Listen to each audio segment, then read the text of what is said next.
My name is Andy Peterson. I am with Doxology Films. I am recording this from Nashville, Tennessee today.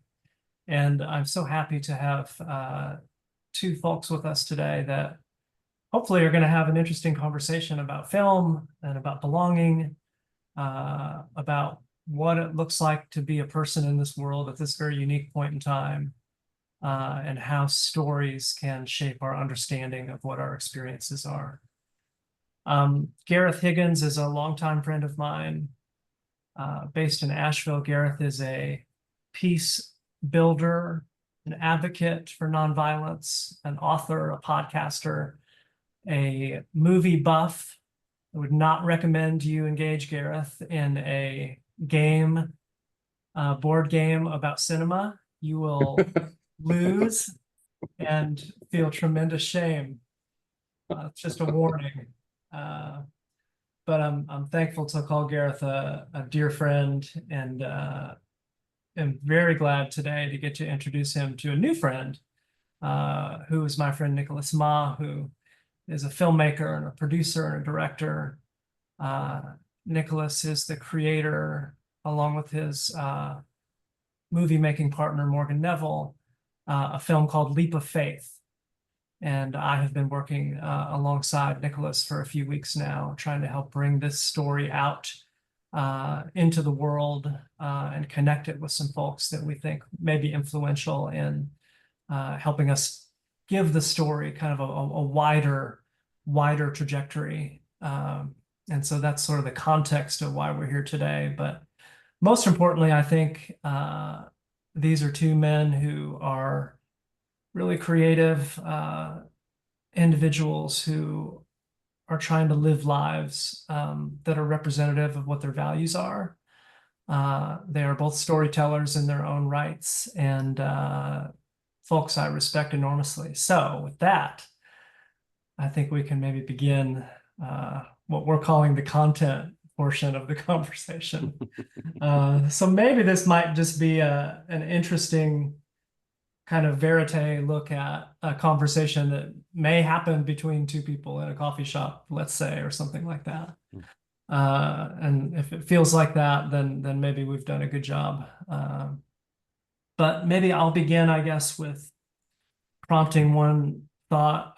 I guess any conversation like this, I think, is good to begin with just orienting where everybody is. So Gareth and Nicholas, maybe you could just say a little bit about how you are finding the day today. We're at the beginning of a week. It's fall.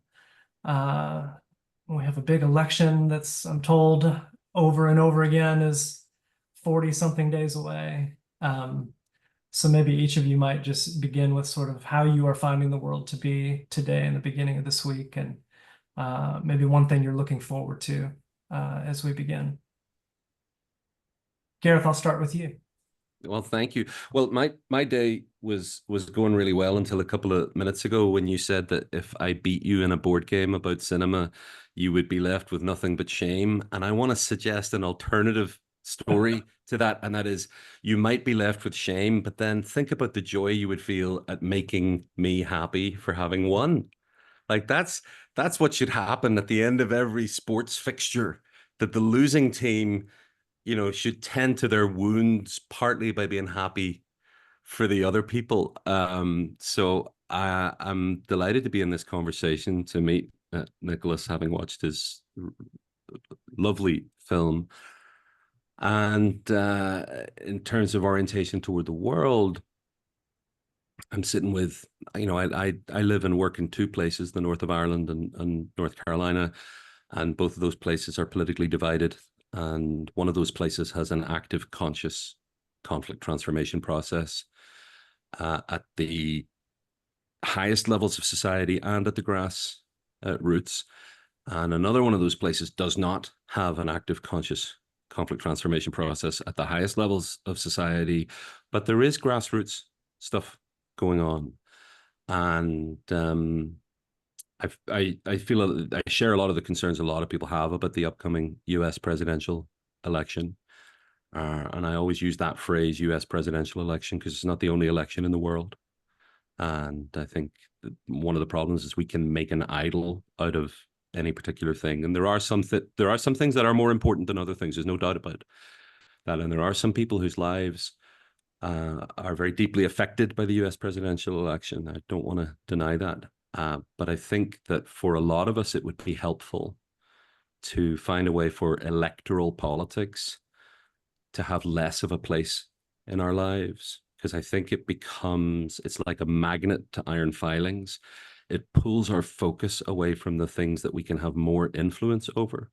And yeah, I strongly believe in voting. I strongly believe in automatic voter registration. I strongly believe in rank order voting. Very important things.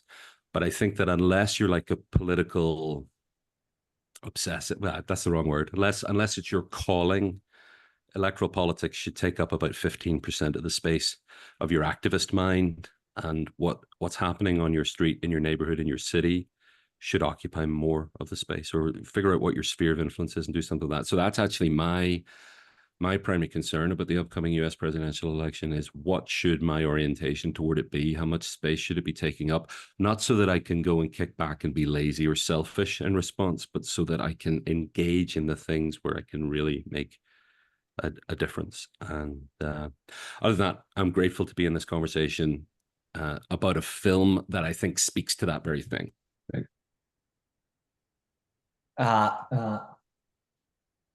Two beautiful speakers. It's very intimidating. I'm Nicholas. I live in Brooklyn and love being in Brooklyn. Love the fact that it's fall. I think it's interesting because I think we can draw the wrong conclusion from what it means to be in the shadow of an election that is of global consequence. It's certainly not the only election. It's not the only election in North Carolina. It's not the only election in Brooklyn. It's certainly not the only election in the world, but it is an election of global consequence. And I think we can see that as a real source of division. But it's also a reminder of the fact that we do share an awful lot, that something can be of global consequences, even a pretty remarkable statement, and a reminder that we are actually in a global community in a way that we have never been in history as much. And it can also be a distraction because it can create this sense of powerlessness, right? So we're in a global community. So what on earth can I do, right? And I think that's the other mistaken conclusion that it can draw, is it can make us feel powerless. And while we are individually quite powerless over global questions, and rightly so, I think, I certainly wouldn't entrust myself to make global decisions. We have enormous influence in our immediate world. And the way that we act in our immediate world has deep consequences that are meaningful and affect others more than perhaps this global decision might affect them. And so we have this strange, I think, confusion where we see an election as about division as opposed to about what's shared. And we see this decision as one of powerlessness as opposed to actually a relatively small decision relative to the consequential decisions that we make every moment of every day about how we present ourselves and present ourselves to others. So it's both more important and less important, I guess, than we give it credit for sometimes. But I think, I hope that moments like this serve to ignite conversations like these about how do we ask ourselves moral questions? Because, we can't ask ourselves moral questions all day, every day, or we would just be flattened. But we have to make sure that we ask ourselves moral questions, because otherwise we can easily sort of blindly walk into places that, and become people that are not the people that we want to be in the world. So anyway, that's my strange little tour. Like, so for folks listening and watching, before we started recording, Nicholas was saying something in a secret dialogue that we had just before we started recording that I really wanted other people to hear. And I think it connects to what you just said, that if we don't ask ourselves moral questions, we can be flattened, was the word. And one of the echoes in that for my mind was like, we'll just be told what to think. And it's not even thinking, actually. We will be told what to feel, and we will be told what is real. And we will typically be told in the current world as it manifests by people who are not wise enough to tell us. Frankly, people who we wouldn't trust to tell us or to give us guidance for our lives if we knew them personally. And I've worked around the headline news media, and I've tended to find that even journalists who have personal integrity are still caught in a system that tends to divide the world into us versus them, or there's only two sides to a story, or the worst aspect of a story is the thing that we must lead with. And fair enough. Headline news media is important for telling people, can be important for telling people things they need to know. And I don't have any qualms about saying most of the time it doesn't tell people things they need to know, and the things that they do need to know, it doesn't tell them the things they need to know about the things they need to know. It's not a repository for wisdom. And the people who run it might say, well, that's not what we're supposed to be doing, to which I'd say, maybe, because what you said to me off air was to do with cinema and the responsibility of telling a story through cinema, and the communal nature of both the making of a film and the experiencing of the film versus the solitary nature of some kinds of art making. And I would love you to kind of just say that again and kind of go a bit deeper on it, if you're up for sharing your own kind of personal dilemma before of deciding to become a filmmaker, because of the very heavy responsibility when you present a projected dream to a room full of strangers. You can really affect those people Willingly, right? It's a really it's an astonishing exchange that happens between an audience member in a cinema and a film, right? Mm-hmm. We don't generally suspend our entire reality for someone else. Even someone in distress, right, where we're trying to be deeply empathetic. Mm-hmm. There's a part of our brain that's thinking, oh, got to pick up milk, and I forgot to call back my beloved, or what have you. But cinema, it's sort of where someone says, I will give you 90 minutes of my life or 2 hours of my life, and accept your reality, however preposterous, for that period of time. And cinema is one of the few media that can achieve that, right? Where it is so, particularly in the theater, it is so totalizing that you do really forget yourself and inhabit this other world. And I love that. I mean, I think it's like, I think that's why it's such an incredibly fascinating thing to be in. But I think it is such a powerful tool, and it is so easy to achieve emotional outcomes with it, that we can be we can cease to be deliberate about how we're doing that or why we're doing that. What are like, and eager to talk about leap of faith, but maybe before we get to that, what are a couple of examples of movies where you feel that responsibility has been taken seriously, and what are a couple of examples of where it maybe hasn't been understood? And I'll answer the same question in fairness. I don't know if I can answer I don't know if I can answer where it hasn't been taken seriously. And I know that sounds like a dodge. But Yes, it does. here's what I will say, and this is like I mean this almost as professional courtesy, right? It is Yes. so hard to make a movie that um to um to say someone fail or didn't take it seriously is to suggest that it was an act of commission here, right? Sure. And not a series of unfortunate events that caused that to be the case, right? So it's like you know, I always laugh when people are sort of like, oh yeah, no, you can definitely tell if it's going to be a good movie based on the script. It's like, well, you may be able to tell if it's going to be a bad movie based on the script, but it's very hard to tell it's going to be a good movie because Mm. so much can go wrong between there and the Mhm. final moments. So, you know, I think it's a little, it's tricky to be too to say this is someone not caring, you know. Um, Mhm. um, I think what I love I think my question was more about not understanding. not understanding. That's a more interesting question. I mean, in to ponder. Yeah.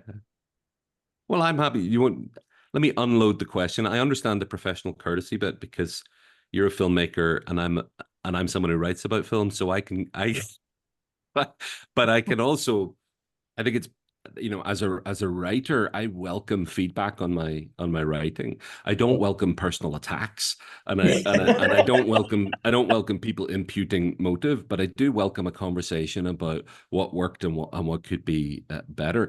And the ethical, I totally get a great script does not necessarily make a great movie because of everything else that happens along the way. But the let's call it the ethical heart or the philosophical core of us versus them Yeah. is present or not, or it or it's either present in a script or it's being transcended by the script. Ironically, there's no either or in the us versus them.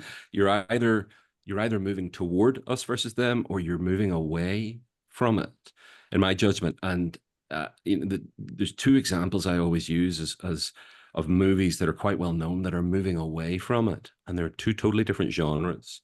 One is Kramer versus Kramer, which is starts as a film about oppositionalism between these two people, and spoiler alert, ends with nobody winning except the child, and the parents have agreed to no longer be oppositional to each other. It's extraordinary. And then the other is more recent, totally different genre, a film that didn't do well, partly because of COVID. And that's Wonder Woman 84, the sequel to Wonder Woman. I don't know if did you see it? I did. I mean, what I find extraordinary about that film is it's really the first superhero film or comic book hero film in which the villain is understood to have the kind of motivation that anybody could have. Yeah. Wounded, rejected, exiled, and so he wants to make something for himself. And the conflagration at the end is not resolved through the simple killing of the villain by the hero. In fact, the heroine in this film is physically unable to overcome the physical strength of the villain, but she has moral authority through her voice, and it's the moral authority of telling the truth to people. I can't promise you that you'll get everything you want. I can only promise you the truth, and the truth is better than getting everything you want, because then you get to live liberated into the light. And the movie literally climaxes with the villain repenting for all the bad things that he's done. And I mean, that's astonishing to me. And what's less astonishing, but a cause for concern, is that uh, this is not what the discourse about that film spoke about. People talked about it being a cheesy film that wasn't that good, and I happen to differ from that view. I think it's a wonderful satire of 80s action movies like the Rambo sequels or the Schwarzenegger films of the 80s, and it's a very knowing satire of the Reagan era with this profound thing about the burden of leadership in the form of Diana, Wonder Woman, overcoming titanic, like mega level force through moral authority and through inviting other people to lay down their egotism and selfishness. That's amazing to me. But our culture doesn't talk like that, right? Our culture doesn't think like that because our culture has been flattened, to use your word, into Us Versus Them and the myth of redemptive violence. So to move to one other example, attempting to be professionally courteous, but also willing to name something that, if I was getting the opportunity to sit down for an afternoon with the wonderful filmmaker Guillermo del Toro, I got half an afternoon with him, I would thank him for The Devil's Backbone, and I would thank him for Pinocchio, and we'd have to have a few words about The Shape of Water, his best picture film, which really until the last 5 or 10 minutes, really ultimately the very last scene, I felt like I am watching one of the greatest films ever made. Here, it looks extraordinary. It has an exquisite sense of place and of context. It has wonderful central performances, and it focuses on marginalized people: a mute woman, a gay man, a black woman, a Soviet spy, and a sea monster. Right, and a lot of movies don't have 5 identifiable characters whose journeys you really follow. And then it has a bad guy in the form of the professional managerial class figure played by Michael Shannon. And the movie is it takes so much pain to care for these marginalized people. And then at the end of the movie, it just literally rips the throat out of the bad guy and throws his body on the ground. And the movie ends the same way as all those other movies have ended. Bad guy has to die. And it's worse when the character who kills the bad guy literally has the power to resurrect dead human beings, and he doesn't resurrect. I mean, a better ending for that film, if the great Guillermo is listening to this, I'd be like, Guillermo, you're wonderful. You could have ended that film by the sea monster kills the bad guy and then feels bad about it. And so he resurrects the bad guy. And yeah, push him away, make him sit and face the reality of what he's done, and then swim off into the distance and resurrect your girlfriend and happy ever after. It seemed to me not so much that it's not attempted, so much as transcending the myth of redemptive violence is not understood in our culture, certainly not understood at the level of electoral politics. We think in terms of defeating the other guy so that we can have what we want or need, rather than thinking in terms of, are there less lethal ways out of the situation that we're in? And is it possible that the myths our society is based on, in which kill the monster and everything's fine, is it possible that those myths are just lies? It's interesting. I think I'm tempted in a different direction when it comes to films that confront that trope, right? And I think for me, I'm fascinated by films that deny villain status. Mm-hmm. I mean, that deny that villains exist. Well, deny any character that status of being the villain. And and they come in all shapes and sizes, right? They come, something like Old Joy, right? Beautiful, right? No villain No in villain. it. People could argue it's very slow, but I think it's such a beautiful, intimate portrayal. It's gorgeous. Yeah. On the other side of that, Who's Afraid of Virginia Woolf? No one would argue that that movie is slow. And all of those people are kind of awful. But you are deprived of the ability to see any of them as the villain. And the ending of that upends your ability to fully other and reject those people. I think movies like that I really admire because they're so hard to craft in a way that engages and propels you forward, and delivers on some kind of emotional experience at the end, while still holding to that insistence that everyone's humanity be acknowledged, right? And it's a little bit like what you're talking about with The Shape of Water, but rather than having a villain in the Michael Shannon character, giving a more complex rendering, right? It's I love movies that do that. I just Clouds of Sils Maria, right? I think Mhm. beautiful movie with two really complicated people, but no one gets to be the villain. No Mhm. one gets to be the villain. And yet you can't tear your eyes away from, partially because you have two extraordinary actors in there. But, to me is part of the thing that I love when filmmakers play with is that question of like, you know, tempting an audience to choose a villain and then Mhm. subverting that and forcing them to reckon with that instinct, that need to find a villain. And what does that mean if I can't do that and I want to do that in this context? Well, and the the kind of rationale that drives Hollywood says there has to be a villain. There has to be an antagonist, that every scene has to involve the protagonist either moving forward or moving backwards. Old Joy's a fascinating example. I think there is a villain in Old Joy.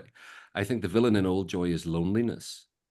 And Inside Out is the best example of how you can make a movie with no villain in it and still do reasonably well at the box office. Yeah, exactly. Both Exactly. Inside Out films, they have no villain, but that doesn't mean there's no antagonist or no tension. I think that the tension is what we're up against when we try to mature as people. That and I so And I that's think what it's life important is. just to be careful, right? I don't think that loneliness is the villain in Inside Out. I think in some ways the point of Inside Out is that sadness or loneliness is something that we have to contend with. Yes, And you can. They will include. manifest in your life. You have to find a way to contend with them, but you're not going to defeat them. You're not going to defeat them. You know. And you're and it's not victory is not the objective, right? Uh-huh. Uh-huh. We're sort of forced to acknowledge that victory um can be insidious, right? Because Uh-huh. it can suggest resolution in situations where resolution is actually not neither the goal nor an option, Right. So that seems like the perfect segue to talk about leap of faith, Okay. right? Because victory is not the objective. And Yeah. for folks who haven't seen the film yet, I think okay. So now I'll spend. Here comes some professional courtesy for you, but it's also honest. So you've made a film about an extended period of time in the lives of people who come together for dialogue across lines of religious difference, ethical, and what people call ethical and moral issues. I think everything is an ethical and a moral issue, but the ones that get kind of siloed in that way in a Christian context. And I think they're all clergy, right? Aren't they? Everybody in the room is clergy. And this is part of a forum that's existed for a long time. And it reminded me of a lot of rooms that I've been in over the years, particularly in the north of Ireland, hard dialogue, but really difficult issues being facilitated by people who may or may not have been one step or 10 steps ahead of everybody else. Or sometimes we were just making it up as we went along because we hadn't had a peace process yet. And it seems to me that I mean, first of all, you've done three things that are pretty unusual. First of all, it's positioned as a documentary, and I think that term can be limiting to to to to things. It's crafted nonfiction, and it is visually lovely to look at, which is often not the case where documentaries are concerned. You have a sense of what the landscape outside the building is, and the people themselves are photographed beautifully. I think the second thing is this thing that you've just mentioned about victory is not the goal. There is an agonizing attempt at getting to a better place, but it's not. Well, maybe victory is the goal, but it's not victory of one group of people over another. It's victory for the human race and the small subset of the human race represented in this room. And then the third thing you've done that's extremely rare, and that is it's very, very difficult to film groups of people talking to each other and not make it even more boring than being at the meeting itself. It's very difficult to do. And this is not a boring film. This is a compelling film, and it's not a very long film. There's a paradox here, and I mean this as a compliment. It actually feels longer than it is, in the sense of it feels really substantive, really substantial. But it's not. It's not long, and so I'm really interested. I mean, we could talk about the technical aspects, but uh, I'm I'm really interested in what drew you to want to be among these people, and go further about victory is not the goal. Well, first of all, thank you for your not just your kind words, but your keenly observed words. You know, it's you want to put something in the world where the seams aren't glaringly obvious, but at the same time, it's always enormously gratifying to feel like the craftsmanship of something is appreciated too. So there's always that tension. I think what I didn't know whether there was going to be what the movie was going to be when we began. And it's interesting because this tension between a story of a group and a story of an individual is, I think, was a tension throughout the making of the film, right? Are we talking about one person's journey, or are we talking about this group's journey? And I think for a long time, that tension felt like it was a fork in the road, and we were sort of walking up to it and not sure where to go. And I think it was in the editing of it that we realized that that was actually the that tension is at the heart of the film, and part of what allows the film to feel bigger than it is. That it is the story of this knitting together, and how it takes place within an individual and how it takes place within a group. And how our assumptions about how it happens are binary in a way that's unhelpful. Right? We assume, okay, you think this and you think this, well, you're going to have to choose. This group has this view and has this view, so the group is going to have to choose. And the notion that there is an alternative to that runs against our storytelling instincts, and it runs against, I think, our human instincts right now. But it is something where I think, you know, coming back to our power of cinema question, it helps to have such a powerful medium that allows you to experience that place in between as real, you know, that place that they create through their relationships as having substance and reality. That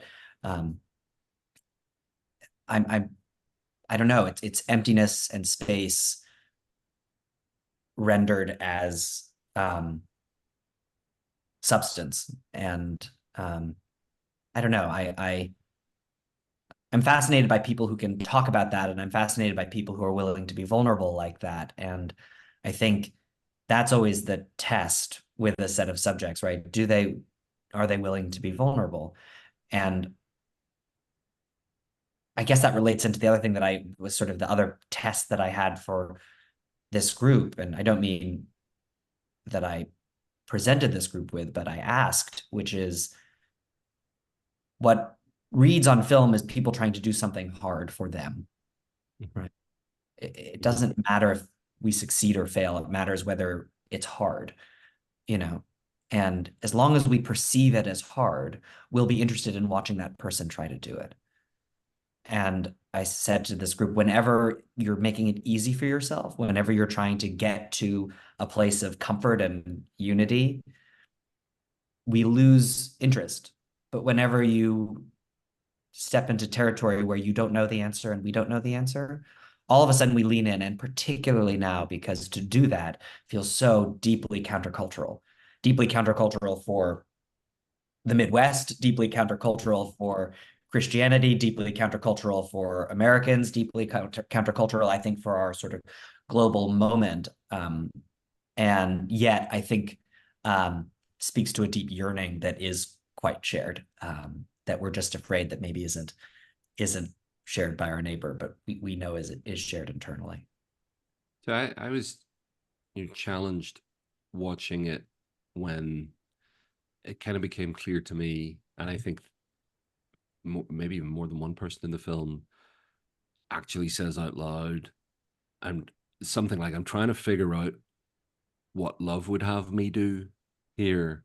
And really what they're saying is, love is in collision, or at least in tension, with doctrine, or tradition, or the rules. And I have the benefit of not being bound by the rules of a denomination. I'm not a clergy person. I am married to one, and but I'm married to a clergy person who a lot of churches would refuse ordination to because of homophobia. And I'm part of a church that doesn't actually need to ask, how do we love queer people, because queer people are already in the leadership of the church and not considered separate from everybody else, because that evolution has happened in different denominations at different times. Doesn't mean we're perfect, doesn't mean we don't have more evolving to do. I guess at a quote unquote secular analogy, and the reason I say quote unquote is I don't really believe that secular exists. I think that's a I false agree with you. dichotomy. But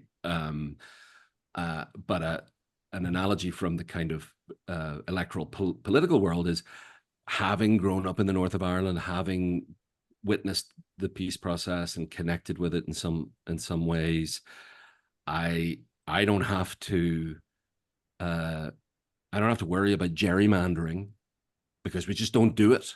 And I don't have to worry about voter registration rolls being purged, because we just don't do it.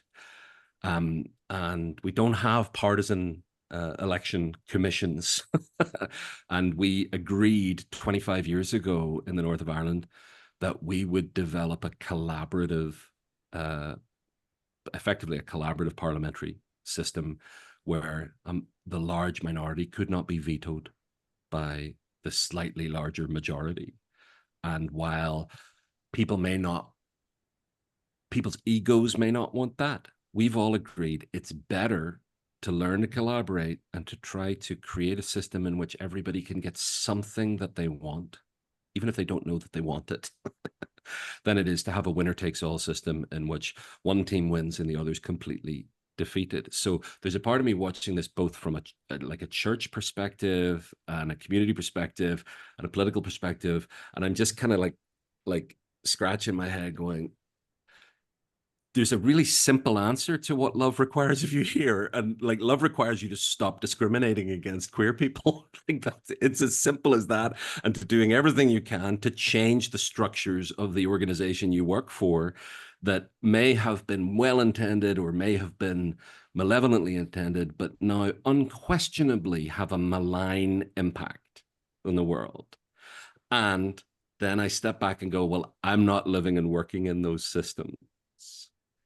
And I learned from that moment of, oh, what would it be like to actually ask myself periodically, if not every minute of the day, what does love require of me here? Not as a kind of a puritanical finger wagging, you're in trouble if you don't follow the rules, but what's love really like? And so I'm wondering, if love is the goal, what have you learned through making this film about what love actually means, that goes beyond a greeting card version of love or a rom-com version of love? What is love? Yeah. First of all, I think it's so interesting because you say, what does love require of you, not marginalizing queer people, making those changes institutionally. That's an answer to what does love require of them, right? And I think part of what's hard is, what does love require of me? Me. And I think that it's so much easier to see the ways in which other people fail to be loving. And we use that as a way of feeling comfortable with the ways in which we're less loving. And I think that is perhaps for me the choice of how we measure is always made in our favor whenever we do it, right? I think about that question in Brooklyn all the time, where one could describe it as an incredibly diverse place. It's also a place in which I don't think I ever encounter someone who thinks that queer people shouldn't have the same rights or opportunities for happiness. So it's a kind of diversity that doesn't exist as well, and that I choose not to engage myself in, right? I choose to live here, and I'm very happy because that comports with what I think is a moral value. But I'm choosing to regard that as a moral value rather than a question of diversity. And I think what I realize is we're very, very quick.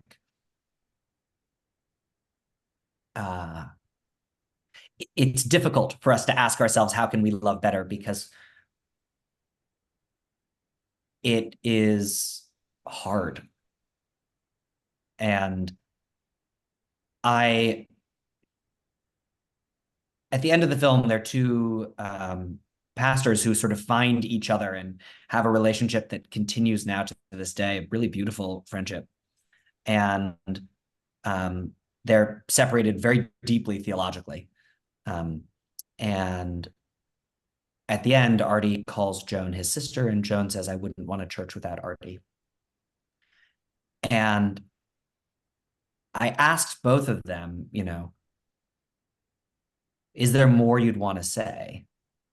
And they both said, like what? And I said, well, everyone asks me, why didn't you say, despite Joan's position on her sexuality or despite Artie's marginalization of queer people? And both of them said, well, that's not what love looks like. Love isn't saying I love you despite this or even though this, right? There is a kind of inherent generosity to authentic love, which is to say, no, I love you, full stop. And I think that's really hard. And I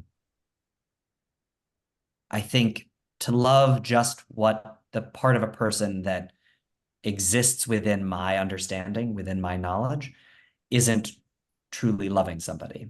And to love only people that fully exist within my understanding and knowledge is, I think, not being courageous. So I think there'd be people who'd say, I'm not loving someone if I think what they're doing is going to send them to hell and I don't tell them that.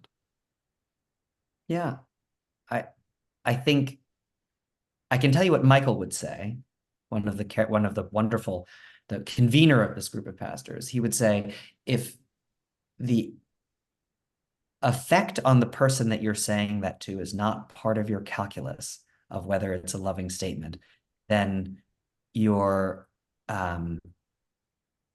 that's not understanding what love is. Love requires that you understand the effect of what you say on the person you're speaking to. Yeah. I don't know a lot of people who would receive that with a sense of joy and wholesomeness, so sure. But of course I know, I think, look, if this were easy, if there were some straightforward, simple answer, it wouldn't be something that we have argued about for thousands of years, continue to get wrong, continue to try to reinterpret for our own benefit, for others' benefit. It is hard and it's slippery, because it's also true that loving someone doesn't mean staying in an abusive relationship either, right? It doesn't mean, we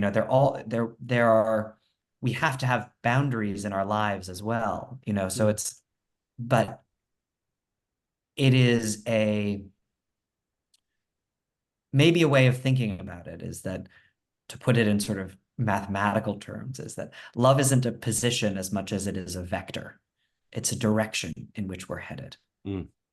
And yeah. No, no, I was going to say, and maybe that helps remind us that we're not we can't pat ourselves on the back and say, okay, we've achieved it now. It's sort of, no, how am I moving towards love in my relationships? How am I moving towards love in my life? Yeah. I think this question about boundaries is really it's a very important part of this, because in the North of Ireland situation, we couldn't have a peace process formally until everybody who was negotiating that had agreed to commit to exclusively non-violent means. And that commitment came about partly because people who were genuinely at risk of their own lives went to talk to the people who were using lethal violence and to achieve their political ends before they had committed to stop doing that. And there's a lot of distance between the first quiet, behind the scenes, piecemeal, ad hoc meetings in the early 1970s of people who were genuinely risking their lives, who were literally walking into rooms that they did not know that they would leave those rooms. They didn't know they would leave the room because they might be killed going there. Now there's a sort of there's a paradox in that. I think a lot of the time in the Northern Irish situation, the people who were being talked with respected the person's risk enough to not harm them, but that didn't always happen. And there's also a non-physical risk. There's a risk to your mental health. There's a risk simply to your physical well-being, your physiological well-being, of the exhaustion and the stress of this. There's the risk of isolation within your own community because you can't tell your own community that you're talking to the other side, and so on and so forth. So there's a lot of distance between that happening in the early 1970s and a peace agreement in 1998, and a lot of distance between that peace agreement and its continued implementation 26 years later. So I want to, be sure that I always try to communicate to people. I absolutely think that there should be people negotiating with the most dangerous people. I absolutely also think that nobody is required to do that negotiation. That's the kind of things small numbers of individuals may be called to, and God bless them if they do that work. And we could step back very far from that to say, the folks in your film, it does seem to me more is being asked of some of those people to be in that room than of others. And, to me, it's pretty clear if I'm in a room with someone who has a policy of discriminating against me, then that's asking something of me. And it's me that gets to decide whether I should be there or not. And there are perhaps others who are not directly affected by that discrimination who should do some of that work first. And the boundary for me is everybody's welcome at the table. Absolutely everybody's welcome at the table. There's only one rule, and the rule is you have to commit to consciously reduce the harm that you might do to other people in the room. And that doesn't mean you have to commit to never making a mistake, or to commit to always getting it right, which are two different things. But if you can't make that commitment, then you actually can't come into the room. You need to stay outside the room. And we will periodically send people to go and visit with you, make sure you're okay, check in with you, and see if you've evolved your position on whether or not you're willing to commit to not harm people. And there is a seat at the table for you, ready for the moment that you're ready to make that agreement. But we're going to move on with the party, and we'll grieve your absence, but we're not going to let you can't come in if you're going to harm people. I agree with everything you're saying. I might build on it in a couple ways. One, we talk a lot about the boundary on this side of not everyone is called to negotiate with the worst people in the world, right? True. Or the people doing the worst things. People doing the worst things, excuse me. Yes, that's a better way of putting it. We're not everyone is called to put themselves in that place. At the same time, everyone has relationships in their lives that they can love across better with limited harm to themselves. Right? Amen. So I think it's important to say that as well, because I think otherwise we have this, oh, no, I'm not called to that work kind of thing. No, Yeah. we're all called to that work. It's just in what way Yeah. we call to that work and how are we doing that? Yeah. That's the interesting question to me rather than excluding. And it's a similar question around the table, right? Yes, absolutely. The rules for a table might be that you can't do harm to someone else in that room, but there are also many tables. And you're never excluded from all the tables, right?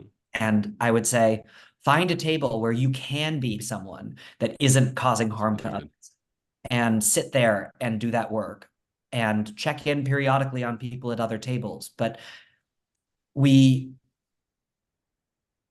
things like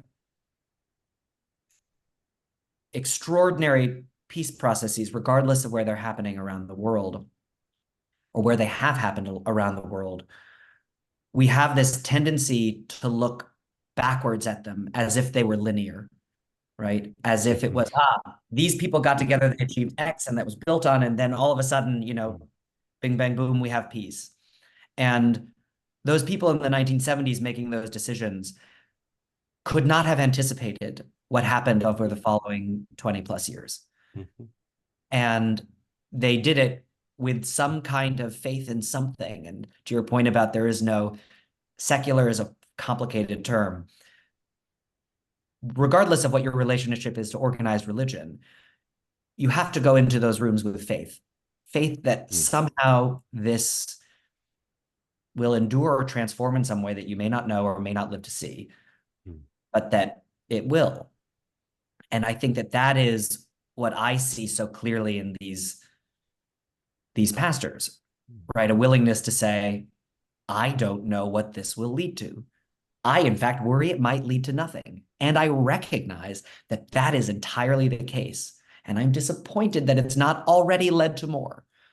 But I'm still here because this is the table that I'm called to be at. And I am trying to do less harm while I am at this table.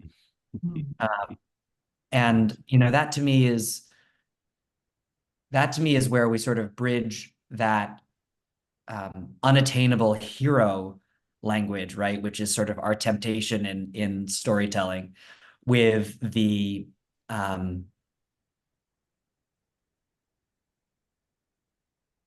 extraordinary ordinary, right? You look at 12 people, you look at these people in a room and you think, one of them feels a little bit like me. And yet they're doing a little bit more than I'm doing.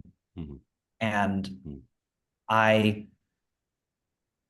feel charged by that, not exhausted by it, but charged to say, oh, how can I love a little bit better? How can I do that? I can. I know I can. It's not out of my power. I don't know. I think I sometimes worry. I mean, I think we all worry. Well, I bet I can love better across this relationship, but what if it's not reciprocated? What if I go and I say to somebody, I love you, and I just want to say, I'm sorry for the harm that I've caused you. And what if that person doesn't say, and I love you too? Will it have been a vain effort? Is it not worth it? And that's not really what's being asked. It's and I guess the last thing I'll just say is just that interesting question of how pain is balanced in a room. In this room, Joan absorbs a lot of pain, and that is, we see it. We see it. She chooses to be there, and she's an adult. It's not that she's been mandated to be there, but it's painful. As this film comes into the world, that pain gets redistributed. And there are pastors who, just by being in a room with Joan, are now experiencing pain and being asked to repeat their bona fides within their communities for having trespassed into somebody else's world, or seemingly so. And so part of the grace of being at the table is saying, I can't promise that pain is going to be equally distributed in this conversation. But I can hope that by being in this conversation, if you are present for me in the future, as that changes, I can be present for you. But that is, again, an act of faith because we don't know. As you all are sharing these ideas, and Nicholas, what you just said, it reminds me so much about, and we've been talking about other movies, about Won't You Be My Neighbor.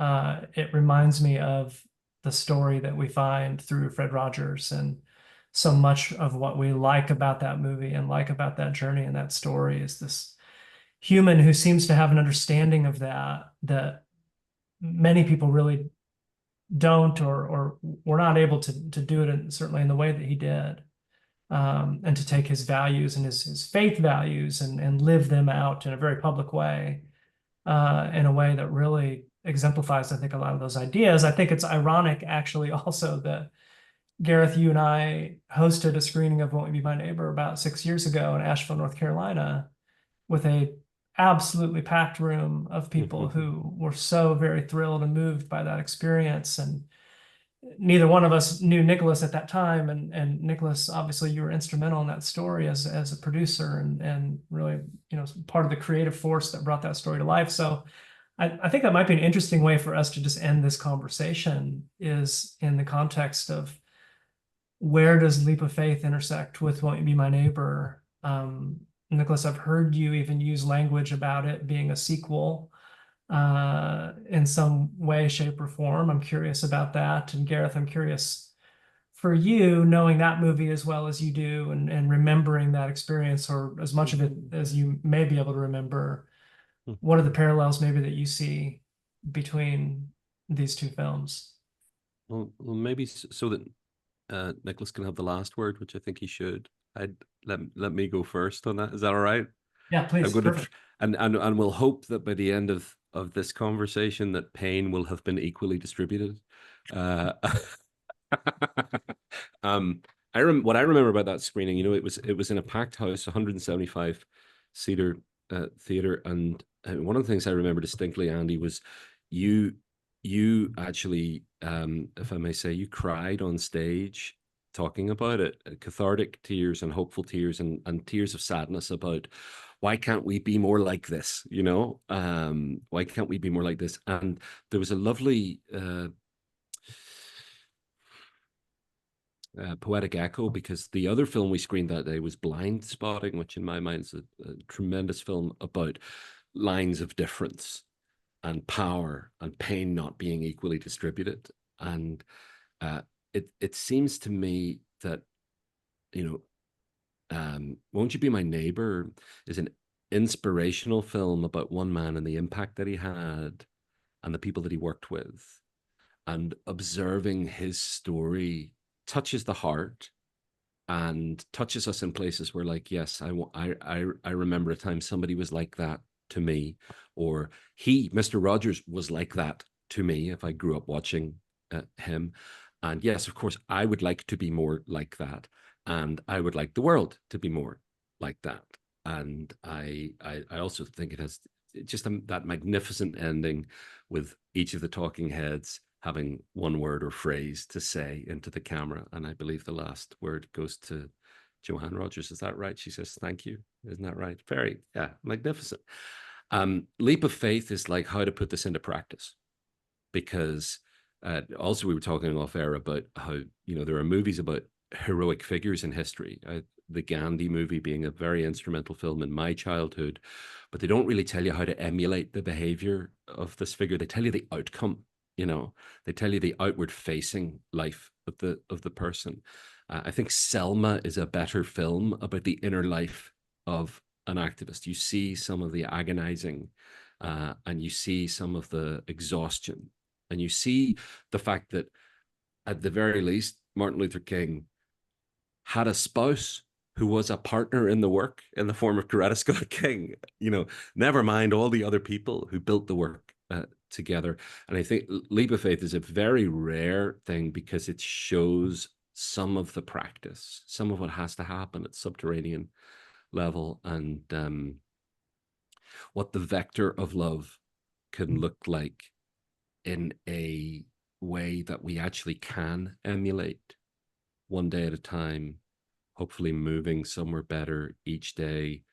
And as you said about the Northern Ireland peace process, people in 1972 did not know whether their efforts would succeed or what the outcome would look like at all. I'm sure at times they thought, this is taking very long. I'm sure at other times they thought, wow, I didn't expect that to happen so quickly. So I like the idea of Leap of Faith as a sequel to Won't You Be My Neighbor, because it's the practice. It's this. It would diminish it to say it's the study guide to the film about Mr. Rogers. It But certainly makes it less entertaining.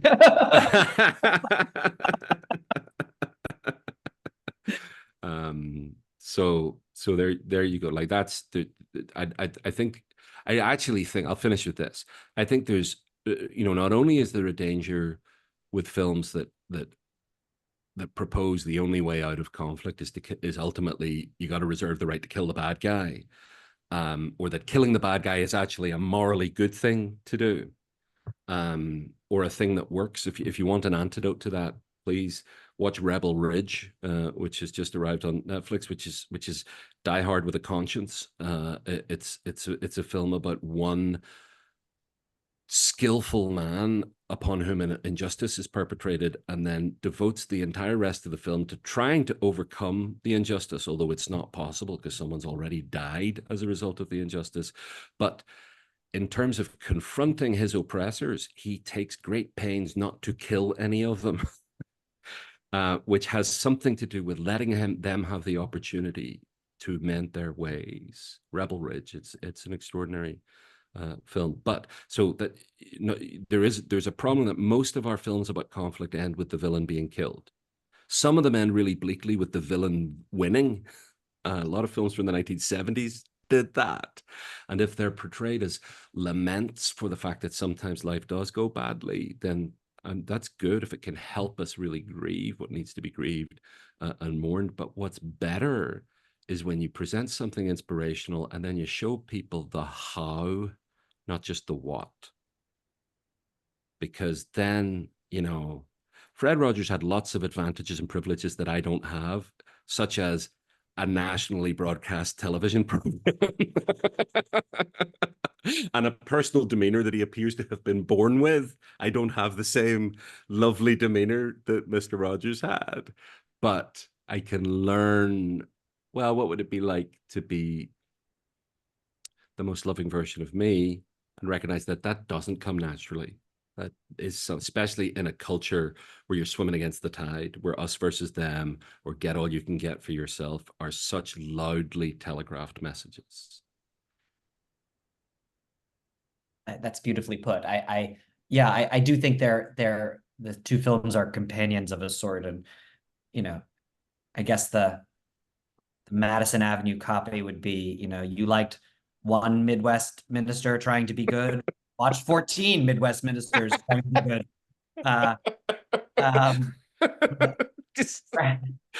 Yeah, the revenge of the neighborhood. That's exactly right. Exactly. Whose neighborhood is it now? In church basements, no one can hear you scream. At the tedium of facilitated nonviolent dialogue. So far, I think we've got some real winners as titles. So we'll go back and take a look, see what we can do.